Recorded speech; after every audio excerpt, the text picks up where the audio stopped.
நாடாளுமன்றத்தில் தமிழகத்தைச் சேர்ந்த எம்பிக்கள் பலரும் தமிழில் உறுதிமொழி கூறி மக்களவை உறுப்பினராக பதவியேற்றுக் கொண்டனர். பதவியேற்புக்கு பின் ஜெய்பீம், ஸ்டாலின் வாழ்க, உதயநிதி வாழ்க, தமிழ் வெல்க, அரசியலமைப்பு வாழ்க முதலான முழக்கங்களை அவர்கள் எழுப்பினர். திருவள்ளூர் தொகுதி காங்கிரஸ் எம்பி சசிகாந்த் செந்தில் பதவியேற்பு உறுதிமொழியோடு சிறுபான்மையினர், தலித்துகள், ஆதிவாசிகள் மீதான வெட்ககரமான தாக்குதலை நிறுத்துங்கள், ஜெய்பீம் வாழ்க அரசியலமைப்பு என்று முழங்கினார்.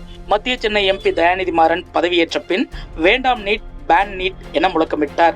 முன்னதாக பெரியார் வாழ்க, தமிழ்நாடு வாழ்க, அண்ணா, கருணாநிதி, ஸ்டாலின், உதயநிதி வாழ்க என்றும் தயாநிதி மாறன் முழங்கினார்.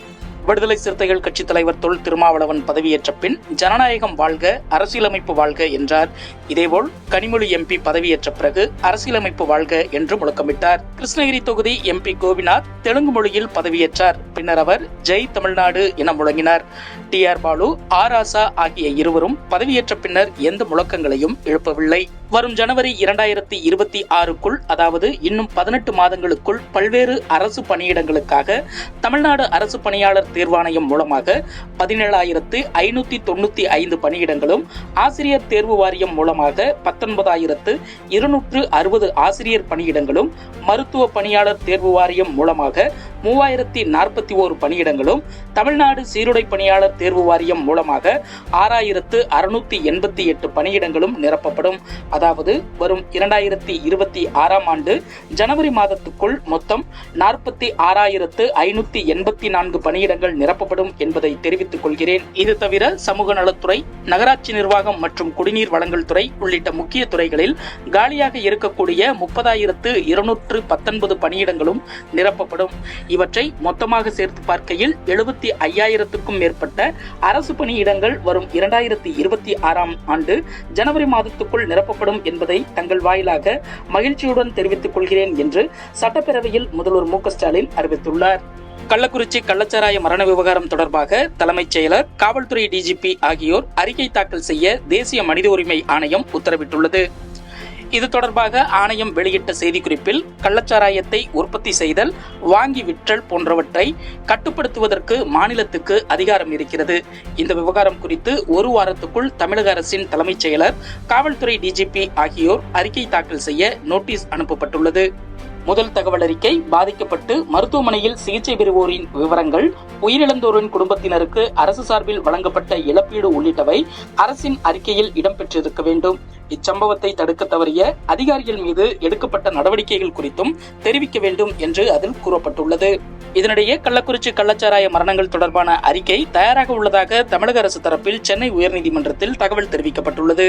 கள்ளக்குறிச்சி கள்ளச்சாராய மரணம் தொடர்பாக நேர்மையான, நியாயமான விசாரணை நடைபெறுவதற்கு CBI விசாரணைக்கு பரிந்துரை செய்ய வேண்டும் என்று தமிழக ஆளுநரை சந்தித்து எதிர்க்கட்சித் தலைவர் எடப்பாடி பழனிசாமி மனு அளித்துள்ளார். அப்போது அதிமுக MLAக்கள், MPக்கள் உடன் இருந்தனர். இதனிடையே தமிழக சட்டப்பேரவையில் கள்ளச்சாராய மரணங்கள் தொடர்பாக விவாதிக்க வலியுறுத்தி அமளியில் ஈடுபட்ட அதிமுகவினரை வெளியேற்ற சபாநாயகர் அப்பாவு உத்தரவிட்டார். தொடர்ந்து சட்டப்பேரவை நடவடிக்கைகளில் பங்கேற்க அதிமுகவுக்கு செவ்வாய்க்கிழமை ஒருநாள் தடையும் விதித்தார். சட்டவிரோத பணப்பரிமாற்ற தடை சட்ட வழக்கில் கைது செய்யப்பட்டுள்ள முன்னாள் அமைச்சர் செந்தில் பாலாஜியின் நீதிமன்ற காவலை ஜூலை 1ஆம் தேதி வரை நீட்டித்து சென்னை முதன்மை அமர்வு நீதிமன்றம் உத்தரவிட்டுள்ளது. மக்களவை சபாநாயகர் பதவிக்கு முதல் முறையாக போட்டி ஏற்பட்டுள்ளது. ஆளும் கூட்டணி சார்பில் ஓம் பிர்லாவும், எதிர்க்கட்சிகள் சார்பில் K சுரேஷும் போட்டியிடுகின்றனர். மக்களவை சபாநாயகரை தேர்வு செய்வதற்கான தேர்தல் புதன்கிழமை நடைபெறும் என அரசு அறிவித்துள்ளது. இதனிடையே எதிர்க்கட்சிகளுக்கு துணை சபாநாயகர் பதவியை வழங்கினால் மக்களவை சபாநாயகர் தேர்வில் அரசுக்கு ஆதரவளிப்போம் என்று ராகுல் காந்தி தெரிவித்துள்ளார். அதேபோல் சபாநாயகரை போட்டியின்றி தேர்ந்தெடுக்க தற்போது நாங்கள் தயார், ஆனால் துணை சபாநாயகர் பதவியை எதிர்க்கட்சிகளுக்கு விட்டுத்தர வேண்டும் என்று காங்கிரஸ் பொதுச் செயலாளர் KC வேணுகோபால் தெரிவித்துள்ளார். காங்கிரஸ் மூத்த தலைவர் ராகுல் காந்தி ரேபரேலி மக்களவை தொகுதியின் உறுப்பினராக பதவியேற்றார். அரசியல் சாசன பிரதியை கையில் ஏந்தியவாறு ஆங்கிலத்தில் உறுதிமொழி கூறி பதவியேற்ற ராகுல் காந்தி இறுதியில் இந்தியா வாழ்க, அரசியலமைப்பு வாழ்க என முழக்கமிட்டார். நடப்பு ICC T20 உலகக்கோப்பை தொடரின் சூப்பர் 8 குரூப் 1 சுற்றுப் போட்டியில் இந்தியா மற்றும் ஆஸ்திரேலிய அணிகள் விளையாடின. இதில் 24 ரன்கள் வித்தியாசத்தில் இந்தியா வெற்றி பெற்றது. இதன் மூலம் அரையிறுதிக்கு இந்திய அணி தகுதி பெற்றுள்ளது.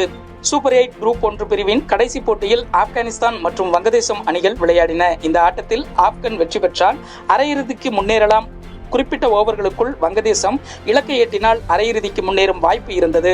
அது இரண்டும் நடக்காத பட்சத்தில் ஆஸ்திரேலியா அரையிறுதிக்கு முன்னேறும் சூழல் இருந்தது. 20 ஓவர்களில் ஆப்கன் அணி 5 விக்கெட்டுகள் இழப்புக்கு 115 ரன்கள் எடுத்தது. அந்த அணியின் ஸ்ட்ரைக் ரேட் மிகவும் மந்தமாக இருந்தது. 116 ரன்கள் எடுத்தால் வெற்றி என்ற இலக்கை வங்கதேசம் விரட்டியது. இரண்டாவது இன்னிங்ஸின் போது மழை குறுக்கீடு காரணமாக அவ்வப்போது ஆட்டம் நிறுத்தப்பட்டது.